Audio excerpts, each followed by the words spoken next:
This value for money triangle is at the very heart of our reform programme. And for me, value for money in procurement, good procurement, is about much more than just saving money. It's about striking a balance between saving money, improving quality, and buying sustainably. And that's not always an even balance, but it means an appropriate balance to the particular needs of the procurement exercise.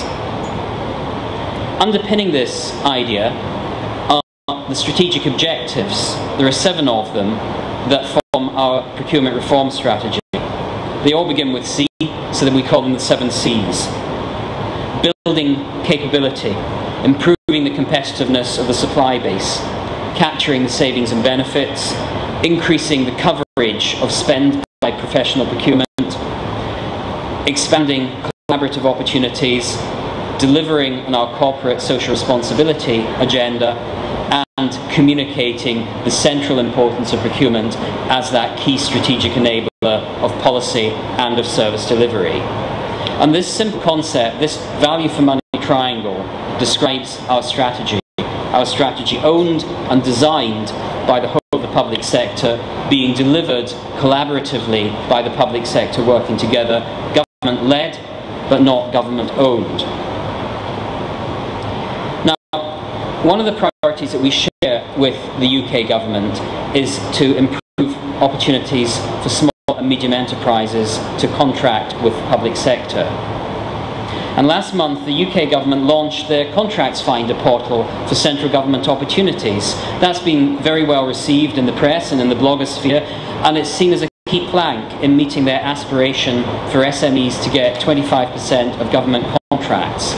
And they'll do that, and I can say that with absolute confidence, because we launched our own online portal, Public Contracts Scotland, 2 and a bit years ago in October 2008. Ron will remember it from the Scottish Procurement Conference at that time. And coincidentally, the same week as Contracts Finder was launched, Public Contracts Scotland celebrated its 50,000th supplier registration. Not bad for a country of 4 million people. 16,000 opportunities have been advertised by over 300 public sector organisations. And almost 50% of the spend has gone to small and medium enterprises. If you actually look at the number of contracts, the figure is higher. That's 74%. When I say going directly to them, I mean that's directly to small and medium businesses. Far more if you take into account subcontracting and their role throughout the supply chain. Now that's great, but it's not enough in itself. And so since 2009, we've been working in partnership with the Federation of Small Businesses and the Chamber of Commerce to establish a supplier engagement working group. That's chaired by Liz Cameron, the Chief Executive of the Chamber of Commerce, and it allows the business community in Scotland to develop practical, workable proposals that are making a real difference to their ability, and particularly the ability of small businesses to access public contracting opportunities. One of these is to standardise pre-qualification information. A regular complaint by the business community, the 35 pages of closely typed information in order to supply light bulbs to the MOD or toilet paper to whoever.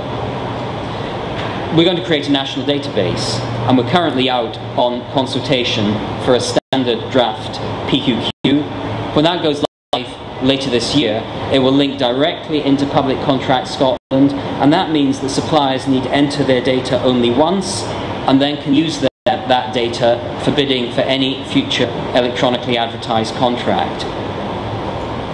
We also launched a procurement journey for buyers back last October. This is an online tool. It's simple, it's definitive, it's a constantly evolving source of the very latest guidance, and it's available for anyone in the public sector to use. It helps you assess the risk attached to your procurement exercise, and it takes you through every step of the process. We're developing, through the Supplier Engagement Working Group, a separate procurement journey for suppliers, and that also brings in the third sector as well as the private sector. And what that means is that wherever you are, if you're doing business with the Scottish public sector, you should be going through the same process, with the same forms, with the same basic terms and conditions. It'll be simpler for the public sector buyer, and it'll be simpler for the private sector supplier. Alongside that, we're improving Quick Quote.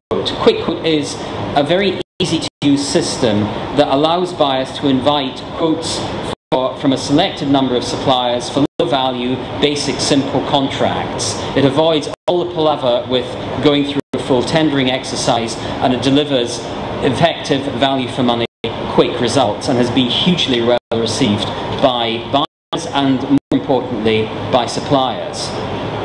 Now, this improvement and standardisation of tools is hugely important, because when things go wrong in public procurement, it's often because people don't know enough about what they should be doing, they don't know where to turn to for help, and they're left to act on their own. Now, I'm determined to do everything that I can to eliminate that scenario in Scotland. And that's why we have the single point of inquiry, which sits within my directorate. It's a non-statutory device. It offers advice. It offers informal dispute resolution to suppliers who are concerned about public procurement exercises. And again, it's being developed in close consultation with the chambers, with the FSB, and with the supplier community.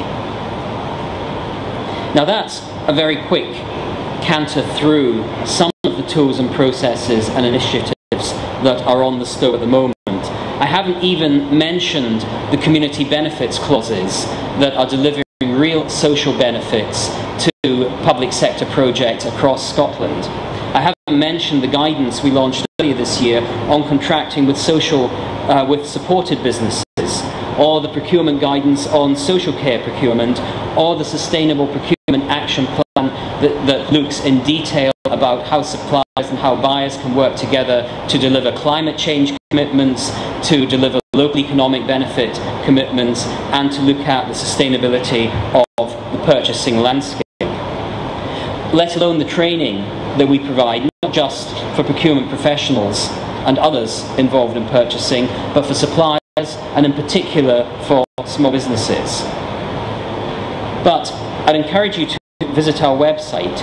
Our website has been established as a national resource of tools, of guidance, of information, of news, including a directory of all the framework opportunities that are available across the Scottish Government sector and nationally. And we're getting increasing amounts of interest in our electricity contract, in our water contract, from public bodies outside Scotland. Can we join in? And for bedtime reading, I'd recommend this little publication, Efficiencies from Procurement, which we brought out last autumn alongside the budget announcements. And again, you can find that on our website. So, in conclusion, I'm delighted to have been given this opportunity to describe and showcase the Scottish experience of procurement reform. I think by any objective measure, we've come a long way, but there is an awful lot still more to do, and it won't be easy.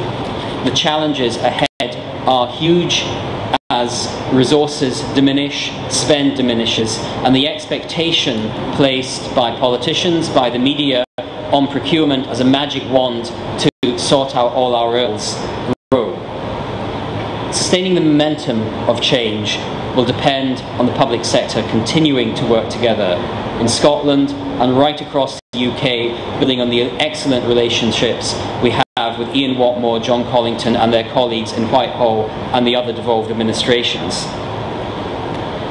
The importance of public procurement is recognised and acknowledged as never before.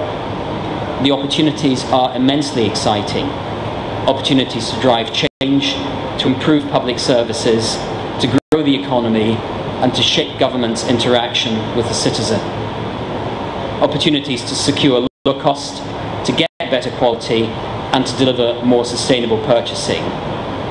An opportunity we've never had before, despite the challenges, to place good procurement at the heart of policy development, at the heart of service delivery, right across the public sector.